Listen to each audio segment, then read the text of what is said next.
სიყვარულით იწყება გულით სიხარულით ივსება ყველაფერი კარგად იქნება მაშინ როცა დათი შოუ იწყება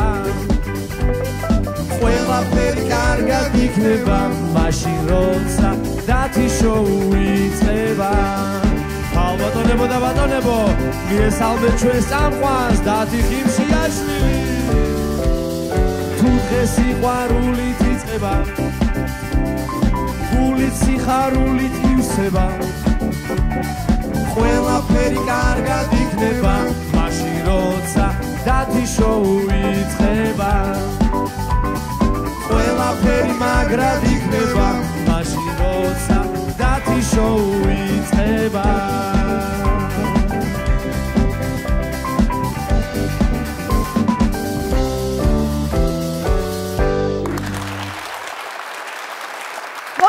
ძირფასო ტელემაყურებლებო. ლელო, უბნის სახელს ვერ გეთქმევინებ? ვერა. როგორც ვუქვით ჩვენი დღევანდელი მონოლოგის თემა თბილისის ძირძველი უბანი ვარანცოვი. ეს რა თქმა უნდა ხუმრობით. ვერა. ვერას სახელწოდება მდინარის გამო დაერქვა. ისე რა უცნაურია, რატომ უნდა დაარქვა მტკვრის გამო უბანს ვერა. გავაგზავნოთ ვერის გეოგრაფიით. ბრეხტმა კავკასიური ცარცი წრის ინსპირაცია კეკელიძის ქუჩიდან აიღო. აქედან ვაკე ეკაჩება, იქედან ვერა. სხვათა შორის უბანი ვერა ძალიან გავს ქალაქ ვენას. ვენას აქეთ იქედან პრაღა და ბუდაპეშტი აქვს. სხვათა შორის არც ვერას აქვს ნაკლები სამეზობლო ვაკის და მთაწმინდის სახით. ვერაზე რომ მოხვდე, ვარაზისხევი უნდა აიარო. ანუ ფილარმონიამდე მისასვლელად ამ ქვაფენელზე უჯაყჯაყიათ სტივი ვანდერს, ჯო კოკერს და სეზარია ებონს. სხვა უბნებს თუ მხოლოდ ქართლის დედა გადმოყურებს, ვერას მუზაც უყურებს. ამის ღირსშესანიშნაობაა ვერის ბაღი, რომელიც ფრანგულ სტილშია გაკეთებული. ანუ ეს ვერა კი არა, ვეღაა. ვერის ბაღში შეამჩნევთ ყველაზე მეტ კუს და ცხენს. ლაზიერსაც. ვერაზე ორი სამშობიაროა, ჩაჩავა და თოდუა. ბიჭი რომ დაიბადება, ასე ყვირია, კოჩია, კოჩი. ვერაზე ყველაზე ნაკითხი ხალხი ცხოვრობს. იმდენად უყვართ კითხვა, რომ სტამბაშივე სადილობენ, რომ არ მოცდნენ. ვერა ნახსენებია ისეთ ნაწარმოებში, როგორიცაა ბეჭდების მბრძანებელი. გადავივლით ამ თას ფროდო, ვერა. ვერაზე ხშირად გაიგებთ ფრაზებს ქვედაუბრიდან. აუწიეთ რა მაგ ვერისუბნის მელოდიებს. ჩემ შოუს ვერისუბნის მელოდიებით მუსიკალურად აფორმებს რეზო და ბავშვები. რა ბენწყვარები ვარ. ცოტა ქერა ვარ, ცოტა ვერა ვარ, ცოტა ვარ ჩამოსული. პოეტი არ ვარ, პოეზია ვარ, ლექსი ვარ გამოსული.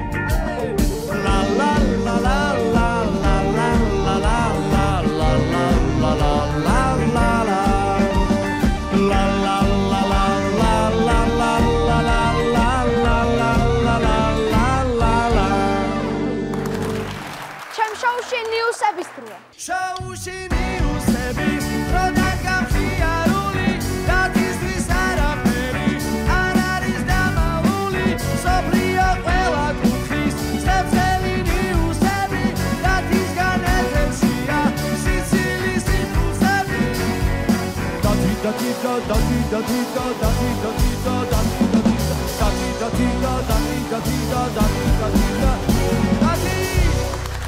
ნიუსებს ვიწყებთ განძის მაძიებლებისთვის საინტერესო ფაქტით.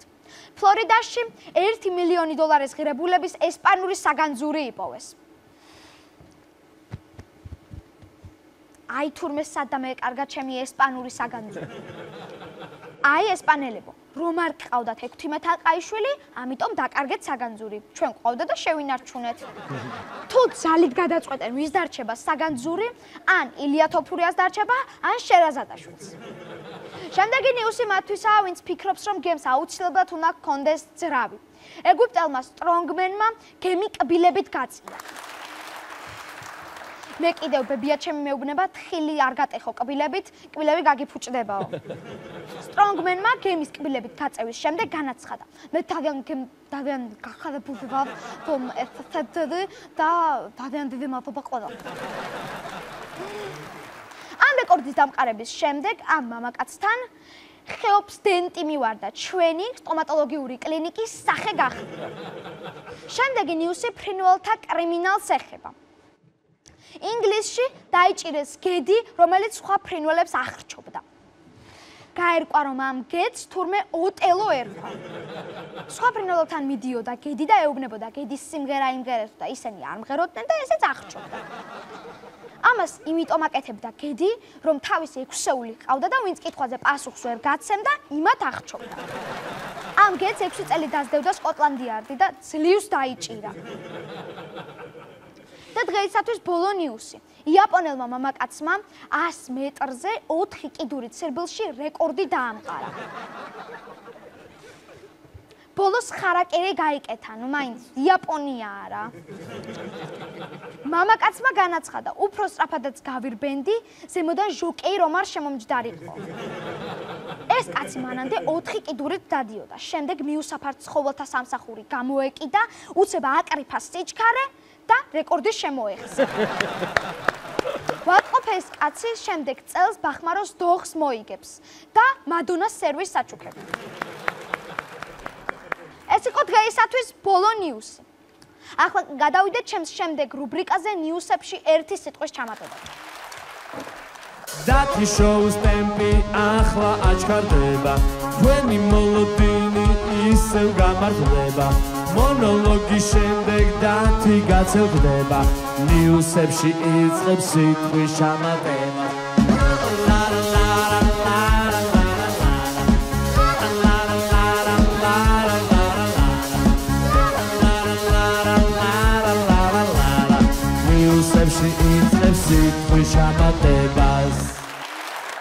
მერაბ დვალიშვილმა ტიტული მესამედ დაიცვა.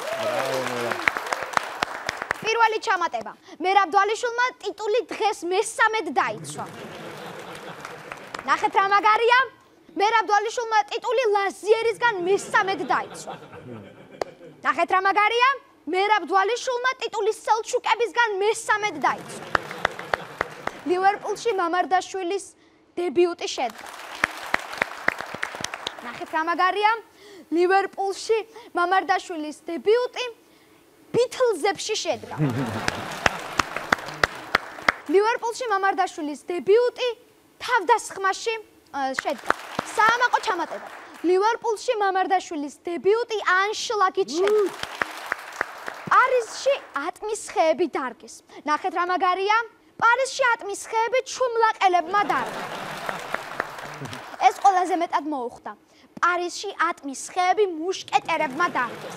საამაყო ჩამატება. პარიზში კვარაცხელიას ჯიშის ატმის ხეები დარგეს. ევერესტის მწვერვალზე Wi-Fi დაამონტაჟეს. ნახეთ რა მაგარია? ევერესტის მწვერვალზე თბილისი loves you Wi-Fi დაამონტაჟეს. ევერესტის მწვერვალზე იეტებისთვის Wi-Fi დაამონტაჟეს.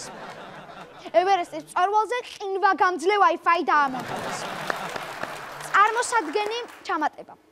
ევერესტის მწვერვალზე სადენიანი Wi-Fi დაამონტაჟეს. ყატარში შუქნიშანი მუსიკას დაუკრავს. ნახეთ რა მაგარია?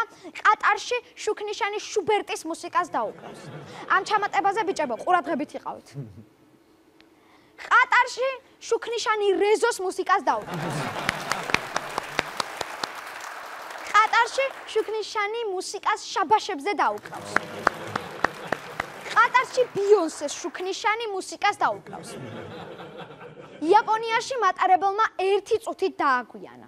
გადაცემის ბოლო ჩამატება. იაპონიაში ბორჯომის მატარებელმა 1 წუთით დააგვიანა. ეს როგორ შეიძლება? დათი შოუს ტემპი ახლა აჩქარდება. თქვენი მოლოდინი ისევ გამართლება. მონოლოგის შემდეგ დათი გაწევდება. ნიუსებში მორჩა სიტყვის ჩამატებას.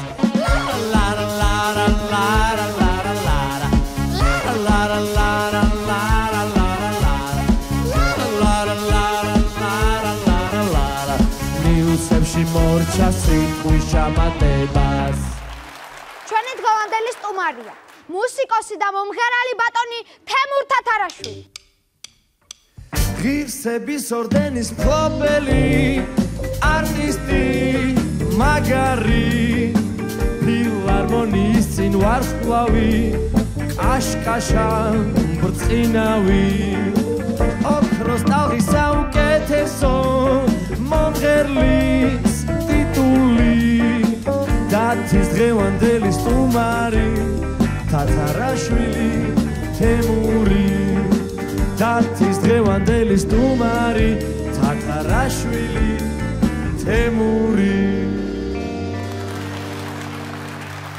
მოგესალმებით ბატონო თემ სალამი დათი მადლობას მოგეხსენებთ ჩვენთან სტუმრობისთვის როგორ მოგეწონა თქვენზე სიმღერა რა ვიცი ნუ ახლა ბიჭების შესრულებით ყველა სიმღერა ძალიან მომწონს და ესეც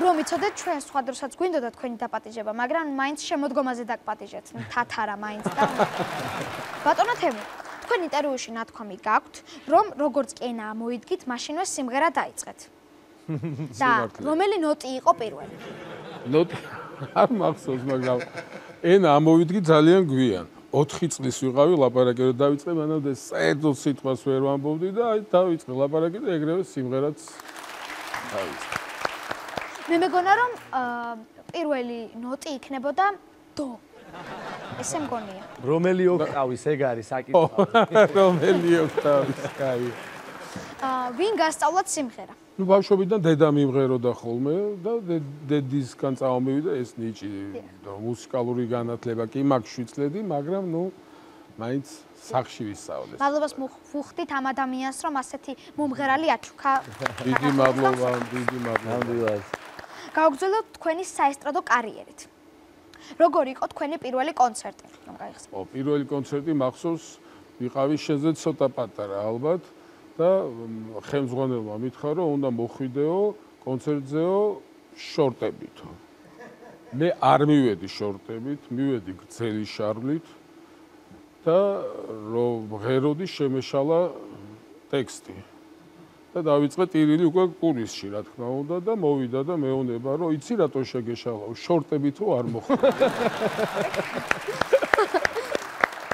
და რას ამბობდნენ იმ დროის ყვითელ პრესაში მაშინ არ იყო ჯერ ყვითელი პრესა მაშინ იყო სულ თეთრი პრესა ოღონდ ფურცლები იყო ყვითელი თვითონ გაყვითლებული ბუნებრივი როგორც ვიცი თქვენი კარიერის განმავლობაში სულ ცოცხლად მღერით და რატომ აგიცნი რატომ სხვადასხვა ემოციით მღერი ყოველთვის კონცერტზე და შევა ვერ დავამთხვიო აი გადაღებებზე ხო არის რომ გადაღებაზე პლუსით უნდა გადაიღო როცა გადაცემებს იღებენ ვცდილობ რომ აი დავამთხვიო იმიტომ რომ ყოველთვის სხვადასხვა ემოციით მღერი სიმღერას და ამის გამო საქართველოში ბევრი ტურნე გქონდათ და ყველაზე კარგი მსმენელი სად არის ო არა საქართველოში ყველგან ძალიან კაი მსმენელია ყველაზე ისეთი მკაცრი მსმენელი არის თბილისში აი ყველაზე მკაცრი იმერეთში ფანტასტიკური სამეგრელოში ფანტასტიკური სულ ყველგან აბსოლუტურად თბილისის გარდა კრიტიკულია ო ეგრეა ეზარებათ ტაშის დაკვა რატომ არის მაინც ესეთი მკაცრი მსმენელები შეგიძლიათ ახსნათ ნუ უფრო გათამამებულები არიან ალბათ უფრო მეტი კონცერტები რო ტარდება და უფრო დაღლილები არიან ამ კონცერტებით და ფიქრობენ რომ აღარ უნდა დაუკრან ტაში ყველაზე უცნაური რა პრობლემა შეგხვედრიათ კონცერტის წინ ჩვენ თვითონ უქმნით ხოლმე კონცერტს პრობლემას პრინციპში რა სხვისი ხომ არ გახსენდებათ ჩემი ხო არ გახსენდა პრობლემა აი ძალიან კარგად მახსოვს ჩვენს საყვარელ ზურადოიჯაშვილ სცენაზე დენმა რო დაარტყა და გადააგდო ესე უკან და ყველას ეგონა რომ ეს სცენარში იყო და ამ დროს მართლა დენმა დაარტყა და არ გახსოვთ ბიჭა თქვენ პატარები ხართ ეგ არ გემახსოვრებათ ფილარმონიის საკონცერტო დარბაზში რო აიღო მიკროფონი დაარტყა დენმა და გადააგდო უკან და ხალხს ეგონა რომ არის სცენარში და აპლოდისმენტები მაშინ არ დაინანეს აპლოდისმენტები იმიტომ რომ დაეცა ადამიანი ხო მოეწონათ მე მეგონა იტყოდით სცენა არ დამხვდა ან მიკროფონები არ მუშაობდა ესეთ შემთხვევა არ ქონია. ნუ სხვისი სიმღერა გაუშვიათ ჩემ სიმღერას. კიდე იყო ეგეთ ფილარმონიაში იყო სხვა შორის, მაშინ იყო ეს ფონოგრამები ფლეშკით კი არ მიქონდა. მიქონდა ფირებზე ესეთი ლენტა იყო, ის უნდა ჩაედგათ მაგნიტოფონში, ის ტრიალებ და რაღაცა და ვინც უშვებდა მოკლედ ამ ფონოგრამებს, რომ არ ვიცი როგორ მოხდა, უკნიდან დაიწყო გაშვება, გადახვეული ყოფილა ეს ფირი და დაიწყო უკნიდან და ვერ მივხვდი ჟღერადობა მესმის, რომ ჩემი სიმღერისაა, მაგრამ არანაირი სიმღერა არ არის, თურმე უკნიდან ტრიალებ. 1993 წელს გახდით ლეგენდარული ანსამბლის VIA 75-ის წევრი. ეს რები გწოდნია შეიძლება, ოჩა. და ამავე წელს გამოუშვეს ალბომი ვარსკვლავთ ცვენა. რა კავშირია თქვენი გაწევრიანება და ეს ალბომი? მე ძალიან პატარა ვიყავი, 17 წლის ვიყავი, როცა დავიწყე ანსამბლ 75-ში სიმღერა და ამ ალბომს ჩემთან არაფერი კავშირი არ ქონდა. ვიყავი ჩვეულებრივი ანსამბლის წევრი, მაგრამ თუ გინდა მოგიყვები უფრო ესეთ სასაცილო ისტორიას ჩემს ამ ანსამბლში ყოფნის პერიოდის. მივედი 17 წლის და რობერტ ბარძიმაშვილი ესე მაცხადებდა ხოლმე, რომ ჩვენი ანსამბლის ყველაზე პატარა სოლისტი 17 წლის თეიმურაზ თათარაშვილი. თუ გავხდით 18 წლის, მაცხადებს ისე ჩვენი ანსამბლის ყველაზე პატარა სოლისტი 17 წლის თეიმურაზ თათარაშვილი. თქო გიორგევიჩ, არა ვარ 17 წლის, ან უკვე ის ასაკია, რომ გინდა რომ 18-ის იყო და აღარ გინდა. ეხლა ეტავი ვიყო 17-ის, მაგრამ მაშინ აღარ მინდოდა. როგორც გავხდით 19 წლის და მახსოვს ფილარმონიაშია კონცერტი და მაცხადებს ისევ, რომ ჩვენი ანსამბლის ყველაზე ახალგაზრდა სოლისტი 17 წლის თეიმურაზ თათარაშვილი და პულისში რომ გამოვედი, მეთქი გიორგევიჩ, არა ვარ 17 წლის მეთქი და შემოვხედა და სანამ იქნები ანსამბლ 75-ში იქნები 17 წლის. ეგ დღე იყო, რომ წამოვედი 75-დან სხვადასხვა. რა გაგიკეთებიათ გასტროლებზე, რაც მაშინ ცუდად გამოგივიდა და ახლა ტკბილად გახსენდებათ? აი უამრავი სისულელეები გქონდა ხოლმე ივერიის ანსამბლ ივერიის პერიოდში სპექტაკლები რო ბეზდებოდა ხოლმე უკვე თან თვეობით კონცერტები გქონდა. აი მაქვს ესეთი რაღაცა გაკეთებული, მაგალითად არის მედეას და იაზონის დუეტი არგონავტებიდან, ხო? ერთი კულისიდან გამოვდიოდი მე, მეორე კულისიდან გამოდიოდა მედეა. და ყვავილი მედო ხოლმე ესეთ სინთეზატორზე, ზურალ ალიაშვილის სინთეზატორზე დავდებდი ხოლმე წინასწარ, რომ სიმღერის დროს შევხვდებოდით და ესე ყვავილს ვაძლევდი ხოლმე მედეას. ერთ-ერთ კონცერტზე ყვავილის მაგივრად ამოვიღე და ოყნა მივაწოდე ჯირიდან. მედეას აკონდა კონცერტი ჩაიშალა, იმიტომ რომ ბიჭებმა ინსტრუმენტები დაყარეს. ფასილაია ესე მახსოვს, ძალიან კარგად მახსოვს, იჯდა როიალზე, ტიროდა, ცრემლები მოძდიოდა, ხო ვერ ადგებოდა, ყველა გავარდა მთელი ანსამბლი კულისებში, მარტო იჯდა ფასილაია და უკრავდა და თან ცრემლები მოძდიოდა თვალები. აი ეგეთი რაღაცები თქონია. როგორც ახსენეთ, ანსამბლი მერიაში იყავით ყველაზე პატარა. და რომ მომიყვეთ თქვენი გამოსილება, მეც რუსთავი ორში ასაკით ყველაზე პატარა ვარ და ალბათ გამომადგება. პირადად ჩემთვის ივერიის პერიოდი იყო ოქროს ხანა. აი ყველაზე ბედნიერი ვიყავი მე იმ პერიოდში, როცა ვიყავი ამ დიდი კოლექტივის ერთ-ერთი წევრი. უდიდესი გამოცდილება მივიღე, თან თუ დაუჯერებ უფროს შენს მეგობრებს, უფრო კარგი იქნება. მე უჯერებდი მათ და მათ რჩევას ვითვალისწინებდი და მეგონი გამომადგა. 1996 წელს სოლო კარიერა დაიწყეთ. სიმღერით ნუ დამტოვებ მარტო. ესე იგი ძალიანაც არ გინდოდათ სოლო კარიერა, ხო? ეს რა თქმა უნდა ხუმრობით და რომ მოგუყვეთ, რატომ მიიღეთ ეს გადაწყვეტილება? ყველა მომღერალს ჰქონდა ცალ-ცალკე ანსამბლს გარეთ კიდე სიმღერები მანანა თოდაძეს, ციკლაურს. აი მეც მომინდა რომ თან ოთარ ტატიშვილმა დამიწერა ეგ სიმღერა, მე ვიმღერე. იმ პერიოდში იყო საკმაოდ ძალიან ისეთი ცნობილი და საყვარელი სიმღერა. სხვაშორის აღარავინ არ მღერის, არ და კაი სიმღერაა. შემდეგი იყო თქვენი ჰიტი მე სანამ შენამდე მოვედი. შეგიძლიათ ეგ მონაკვეთი რომ წაგვიმღეროთ? როგორ არ შეგვიძლია? მე სანამ შენამდე მოვედი, ძალიან ბევრი ვიარე. ახლა ჩვენი უფროსი თაობის მაყურებელი ეკრანთან ზის და იხსენებს თავის ახალგაზრდობას. რა თქმა უნდა, უფროს თაობას უფრო მოწონს ჩემი სიმღერა, ვიდრე პატარა თაობა. ჩემო მაყურებელმა კარგად იცის, რომ თქვენ ბატონო თემურ რომანსების საუკეთესო შემსრულებელი ხართ. ამბია. დიდი მადლობა. კი, დათი შოუს რომანტიკოსი ხალხი უყურებს. 2017 წელს ვარსკვლავი გაგიხსნათ ფილარმონიასთან. კი. როგორი შეგრძნებაა საკუთარი ვარსკვლავის ქონა? ის არის ძალიან სასიამოვნო შეგრძნება ეს არ არსებობს ხელოვანი, რომელსაც არ სურს, რომელსაც არ უხარია, აი ესეთი ჯილდოქვია, რა თქმა უნდა, რომ შენი ვარსკვლავი არის გახსნილი. ოღონდ სამწუხაროა ფილარმონიიდან, როგორც ვიცი, უნდა ამოიღონ ყველა ვარსკვლავები და არ ვიცი, სადღაცაც აკეთებენ ალეას, სადაც იქნება ვარსკვლავების ალეა და გადაგვასვენებენ იქითკენ. ელოდებოდით რომ გაგიხსნიდნენ ვარსკვლავს? ნუ ხა რო გითხრა რომ არ ველოდებოდი მე რო გაწყვილებ. და სელფი ხომ არ გაქვთ გადაღებული თქვენს ვარსკვლავთან? შენ ვარსკვლავთან მაქვს. ოღონდ მე ჩაცუცქული ვარ და ვიღაცა მიღებს ზემოდან ესე. იმას. ფილარმონიის წინ რომელი ვარსკვლავების ვარსკვლავია თქვენი ვარსკვლავის მეზობელი? ნეტად საგარელი არ შემოვიდოდეს ახლა და მეტი არ მინდა არა. 1999 წელს ღირსების ორდენით დაგაჯილდოვეს. რომელიც დავკარგე. რომ მოგვიყვეთ როგორი იყო შოუ ბიზნესი 90-იანებში. შეიძლება გაგიკვირდე, შემდგომ შენ ახლა არ გახსოვს, იყო უფრო ცოცხალი, უფრო მეტი კონცერტები გქონდა, უფრო მეტ კლიპებს იღებდნენ, სიმღერები იწერებოდა, ყველას ერთმანეთი გვიყვარდა, მე რაც ყველაზე მთავარია. აი, ყველა ვიყავით მეგობრები. 2018 წელს საუკეთესო მამაკაცი მომღერალი გახდით.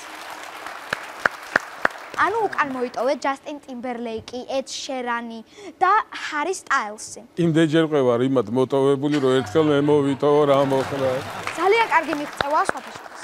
აი, ძალიან კარგი. ჩვენს გადაცემაში გვაქვს ასეთი ტრადიცია. სანამ ხუჩა კვარაცხელია ჩვენთან მოვასტუმრათ, მანამდე ყველა სტუმარს უსვამთ იმ კითხვას, რასაც ხუჩას ვკითხავდით. კი ბატონო. შენი აზრით დადებ მეორე ჩემპიონთა ლიგას ზედიზედ? მესამესაც. მეოთხეს, მეხუთეს. აბარა. თუ ყოფილა რომ თქვენი სიმღერა სხვას უფრო კარგად შეუსრულებია და გიფიქრათ ეს დამძირავს მეორე. ჩემი სიმღერა ორ ადამიანს აქვს ნამღერი, ერთი და იგივე სიმღერა. დიახ. ერთი არის ვერიკო ტურაშვილი, რომელიც ფანტასტიკურად შეასრულა ჩემი სიმღერა შენამდე მოვედი და მეორე იგივე სიმღერა შენამდე მოვედი, ოღონდ ინგლისურად აქ ალსუს ნამღერი.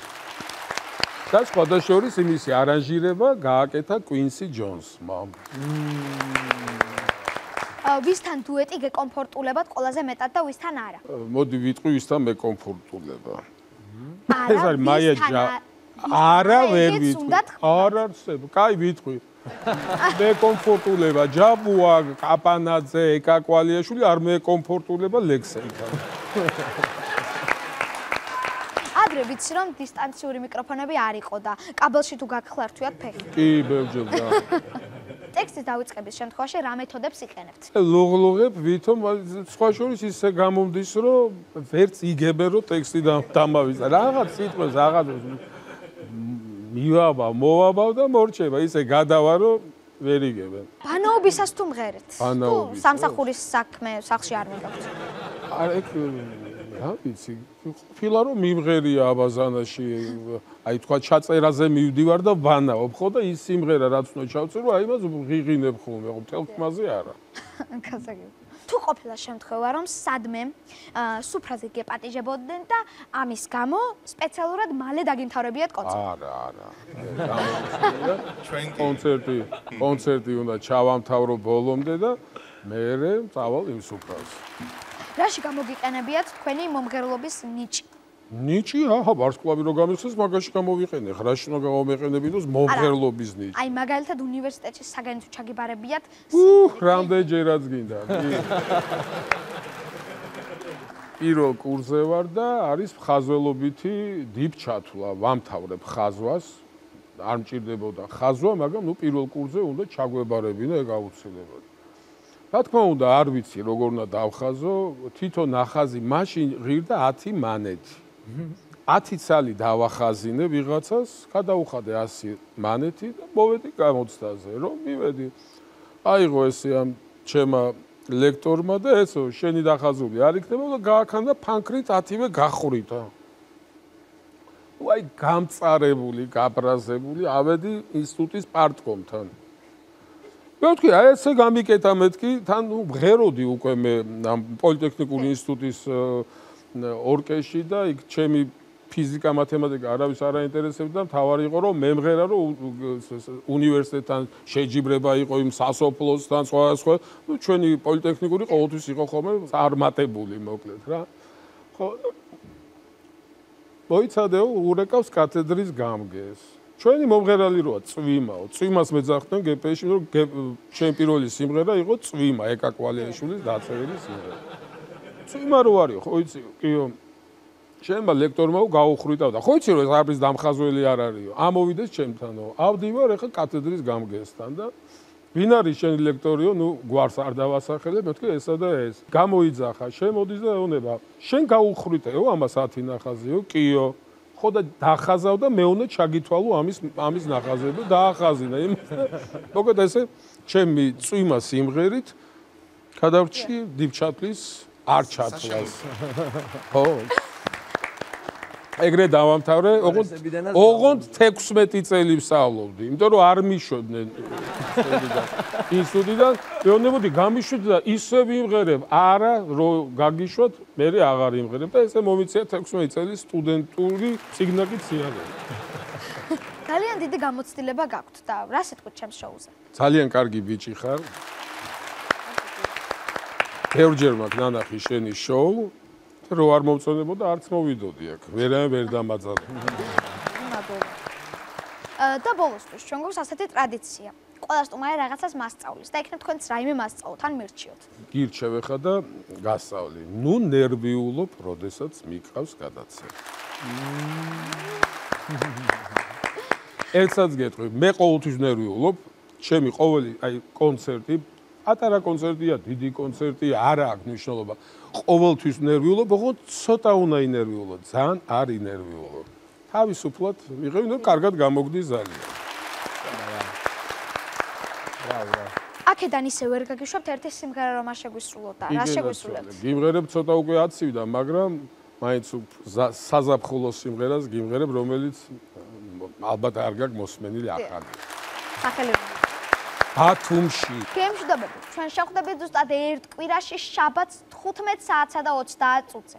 ახლა გიტოვებთ სიმღერას ბატონი თემურ თათარაშვილის შესრულებით ბათუმში.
She's